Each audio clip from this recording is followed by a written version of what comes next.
ఒక high rise building సడన్గా collapse అయితే డేంజర్ అనేది బిల్డింగ్లో ఉన్న వాళ్ళకి మాత్రమే ఉంటుందా?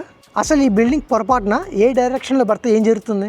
ఈ బిల్డింగ్ బ్యాక్ సైడ్ లేక్ ఉంది, ఫ్రంట్ సైడ్ ఓఆర్ఆర్ ఉంది, లెఫ్ట్ సైడ్ ఇండివిజువల్ హౌసెస్ ఉన్నాయి, రైట్ సైడ్ ఇంకొక కొన్ని హై రైజ్ టవర్స్ ఉన్నాయి. ఇప్పుడు హైపోథెటికల్గా ఆ బిల్డింగ్ కొలాప్స్ అయితే ఏమైంది? ఎడ్యుకేషనల్ పర్పస్కి నన్ను సైకో అనుకోకండి. బ్యాక్ సైడ్ కొలాప్స్ అయితే హ్యూజ్ కాంక్రీట్ అండ్ డెబ్రిస్ లేక్లోకి పడవచ్చు. పీపుల్ వాటర్లో పడి డ్రౌన్ అయ్యే ఛాన్స్ ఉంది. డెబ్రిస్ వల్ల రెస్క్యూ కూడా ఎక్స్ట్రీమ్లీ డిఫికల్ట్ అవ్వచ్చు.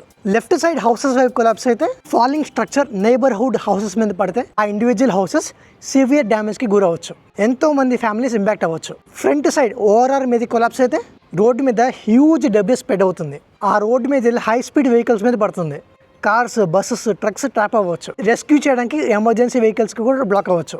రైట్ సైడ్ నైబర్హుడ్ హైరెస్ట్ టవర్స్ మీద పడితే ఇది ఇంకా డేంజరస్ సినారియో. ఇంపాక్ట్ వల్ల నైబర్హుడ్ హైరెస్ట్ మీద పడితే దాని యొక్క బిల్డింగ్ స్ట్రక్చర్ కొలాప్స్ అయితే అది కూడా మళ్ళీ పడవచ్చు. కొన్నిసార్లు ప్రోగ్రెసివ్ కొలాప్స్ అంటే డామినో ఎఫెక్ట్ లాగా క్రియేట్ అవ్వచ్చు.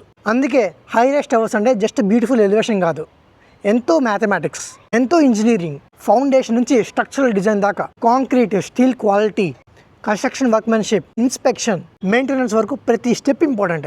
End of the day one building safety అంటే ఆ బిల్డింగ్లో ఉన్న రెసిడెంట్స్కి సేఫ్టీ మాత్రమే కాదు, ఎంటైర్ సరౌండింగ్ ఏరియా సేఫ్టీ. మీరు ఇంజనీర్ అయితే కొలాప్స్లో ఎక్కడ ఫస్ట్ ఫెయిల్యూర్ స్టార్ట్ అవుతుందో కామెంట్స్లో మెన్షన్ చేయండి.